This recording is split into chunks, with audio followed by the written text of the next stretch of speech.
see him across the street, wispy like soft rain. A ghost, like me? Hi, my name is Jewell, and welcome to Mag Reviews. Today's episode, I will be reviewing the book Ghost Boys. Jerome is a boy who likes to play. He likes to be free, but he knows that he can't, because he's black. He's 12 and very small for his age. Since he's so small and tries his best at school, he almost always gets bullied. He lives in a bad part of town in modern Chicago with his parents, grandparents, and sister. His grandma is Christian and prays for her grandkids to always be safe. One day, she could tell that something was off. She was so scared for Jerome's life. On the way home from school, he was playing with a toy gun his only friend Carlos had gave him. He came across a cop, and before he could say a word, the cop had shot at him. He was now laying on his back, freezing cold, but his back had a specific spot that was burning hot.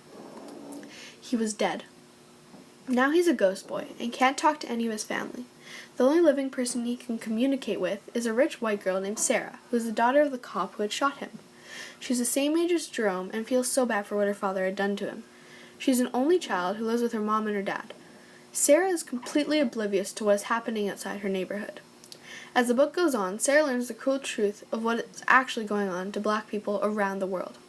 It makes you feel sad and upset, but also gives you motivation to do better. You know you can't fix racism, but you get motivated to at least try to do something about it. I really enjoyed it since I could relate to the characters, and overall, it was a good book.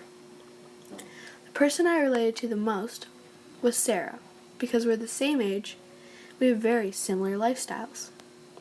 If you can feel like you relate to someone in the book, you'll be able to enjoy it much more.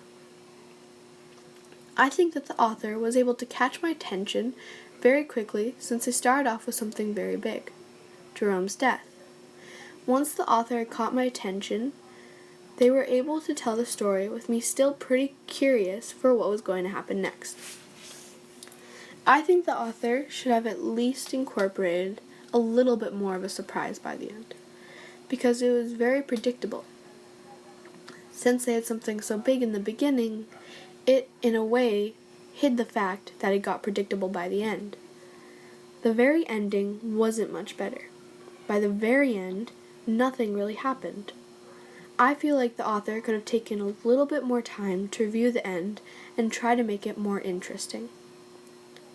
In the book, it shows Sarah's dad in court getting accused of killing Jerome for no actual reason. It only shows a little bit of the trial in the beginning, and once more by the end. I wish that the author would have shown us a bit more of the trial, since by the short periods that we did get to see, I didn't quite get a feel for what was going on. So with that, I would give this book a 4 out of 5 star review.